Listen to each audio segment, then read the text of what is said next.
कालिंजर दुर्ग एक ऐसा किला जिसकी कहानी की स्याही इतिहास के कुछ ऐसे पन्नों पर बिखरी है जो इस किले के अतीत का गौरव सुनहरे वक्त की माला में मोतियों की तरह पिरोए हुए है।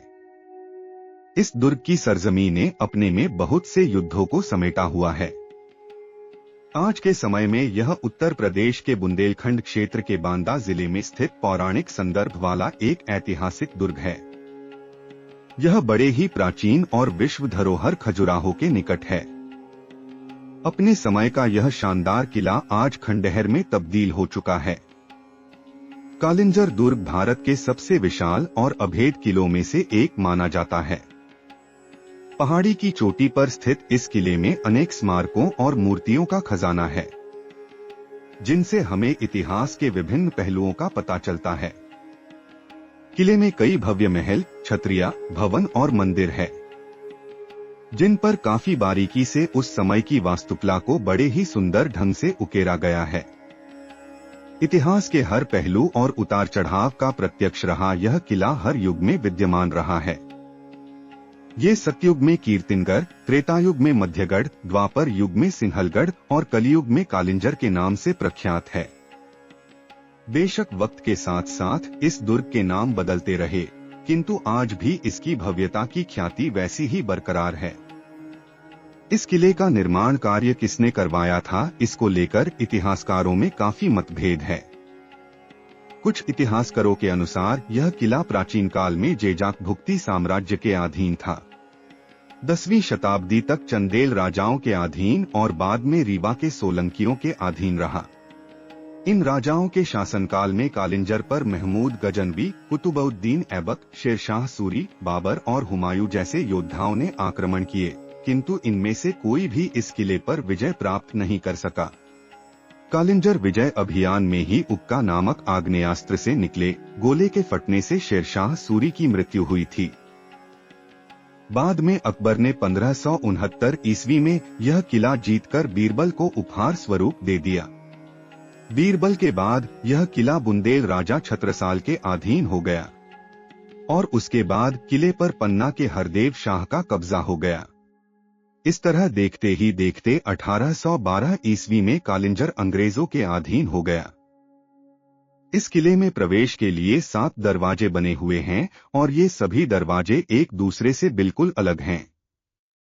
इनमें आलमगीर दरवाजा, गणेश द्वार, चौबुर्जी दरवाजा, बुद्धभद्र दरवाजा, हनुमान द्वार, लाल दरवाजा और 12 दरवाजा थे। जैसे वक्त के साथ साथ सब कुछ बदलता रहता है, उसी तरह दुर्ग के द्वारों के नाम भी बदलते गए।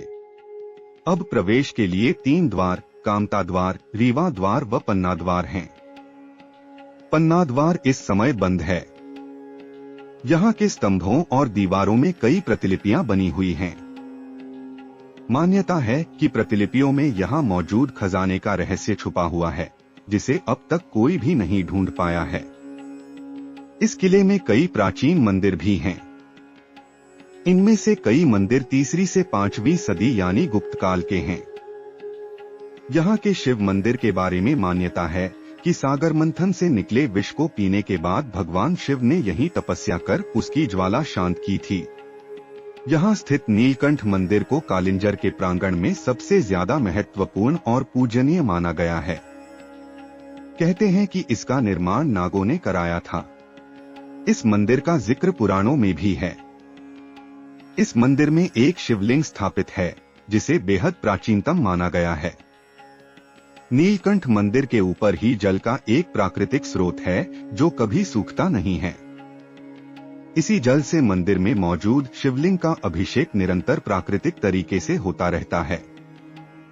वैसे बुंदेलखंड का यह इलाका सूखे के कारण जाना जाता है, लेकिन यहाँ कितना भी सूखा पड़े, जल का यह स्रोत कभी नहीं सूखता है। कहते हैं कि कालिंजर के किले में कई रहस्यमयी छोटी बड़ी गुफाएं भी मौजूद हैं।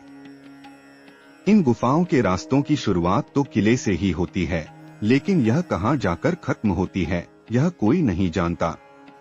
किले में सीता सेज नामक एक छोटी सी गुफा है, जहां एक पत्थर का पलंग और तकिया रखा हुआ है। माना जाता है कि यह जगह माता सीता की विश्राम स्थली थी। यहीं एक कुंड भी है जो सीता कुंड कहलाता है। किले में बुढ़ा और बुढ़ी नामक दो ताल हैं, जिसके जल को औषधीय गुणों से भरपूर माना जाता है। मान्यता है कि इनका जल चर्म रोगों के लिए लाभदायक है और इसमें स्नान करने से कुष्ठ रोग भी ठीक हो जाता है। जमीन से 800 फीट की ऊंची पहाड़ी पर बना कालिंजर का यह किला जितना शांत है, उतना ही खौफनाक भी। कहते हैं कि रात होते ही यहाँ एक अजीब सी हलचल पैदा हो जाती है। लोगों का मानना है कि यहाँ मौजूद रानी महल से रात को अक्सर घुंघरुओं की आवाज सुनाई देती है। यहाँ के वीराने आज भी किसी के जिंदा होने का एहसास कराते हैं। सन्नाटे को चीरती घुंघरुओं की चीख में कितनी सच्चाई है, इस बात का पता आज तक नहीं चल सका है।